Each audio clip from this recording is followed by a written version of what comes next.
The world is on fire again, but this time, it's not a warning, it's a reality. World War III is no longer a prediction.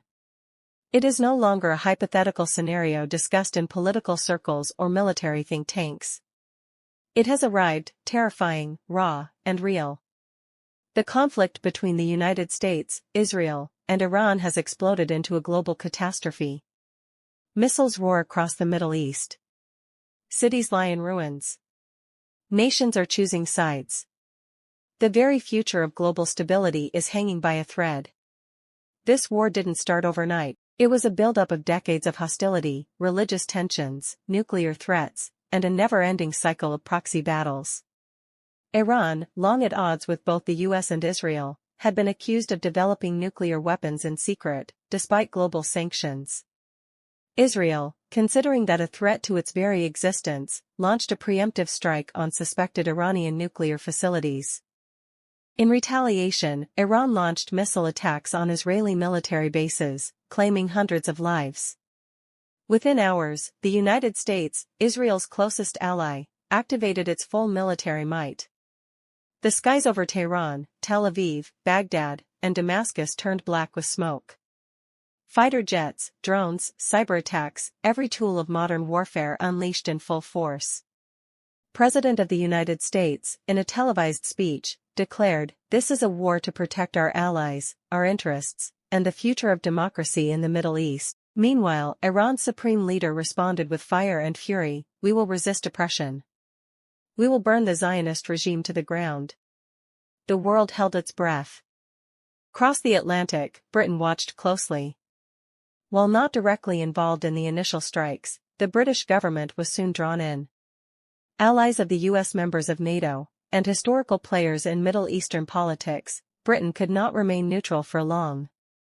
On Britain News, the headlines read, "World on brink, UK PM urges caution amidst U.S. Iran-Israel crisis." Public protests erupted in London, Manchester, and Glasgow, as citizens demanded peace. But behind closed doors, British intelligence agencies were already preparing for the worst. China warns the West. Russia flexes its nuclear arsenal. Syria, Lebanon, and Iraq become battlegrounds again. The Red Sea, Persian Gulf, and Strait of Hormuz are choked with warships. Fuel prices skyrocket. Stock markets crash. Global supply chains collapse.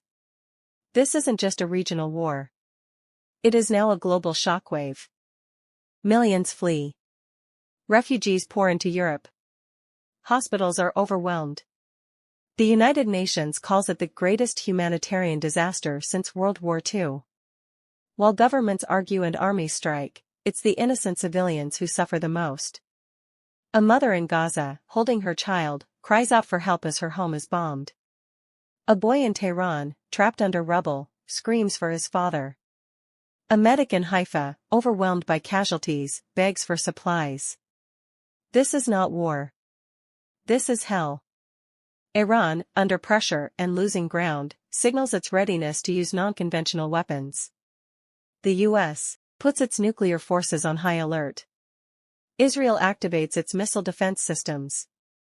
Tensions rise beyond breaking point. One wrong move, and the nuclear winter begins. Is humanity prepared to witness its own extinction?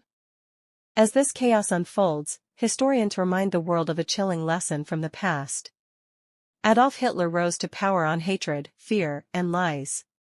He led the world into a war that killed over 70 million people. Today, once again, hatred, fear, and power games have plunged us into darkness. Have we learned nothing?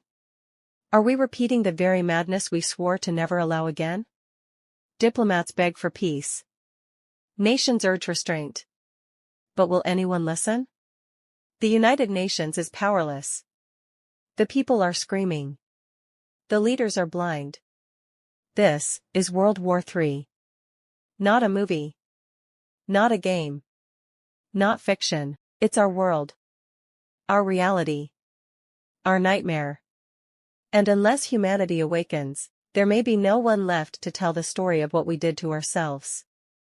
If you're watching this on Britain News, please subscribe, stay informed, and speak for peace.